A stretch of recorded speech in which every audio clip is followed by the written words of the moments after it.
Right, okay, so this is, as you can see now, that was a Aeroplane we've just now seen that time. Also, I've just spotted it from, as it was on a different route today apparently. As you can see here, look. So as you can see, that was the Rockwell Commander 112/4 that was.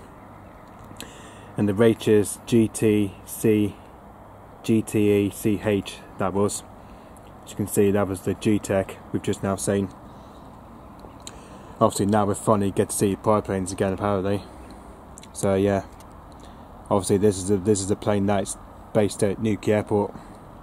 As you can see, it took off at its base at Kum Airport Nuke at 4:51 PM. I did. As you can see today, look, it's just started from 4E. He started just doing some flying lessons at 4E. As you can see, this is where the route started from, 4E.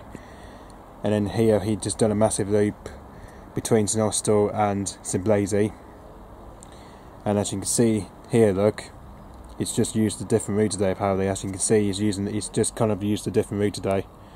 But whereas if normally it goes off that way, it does normally, because normally it comes straight towards me as it comes from St Moorside. But today he came from the different route today apparently. So, but obviously this time he just literally flew past as he was nearer to Morton Smith coast. As you can see. So as you can see, it just flew past Budor Water, and then, well yeah, as you can see, it just turned as he was over towards nearer to Budor Water. Then it just flew past over it as he was about 27,000 feet. So yep, luckily we now finally get to see a Aeroplane once again, but this is now the Nuke Airport one we see, but not the Pound Porth one, apparently. So yeah, so that was the Rockwell Commander 112/4 that was a G-Tech we've just seen that time. So yep, hopefully he should be on his way back to Nuke Airport soon, hopefully.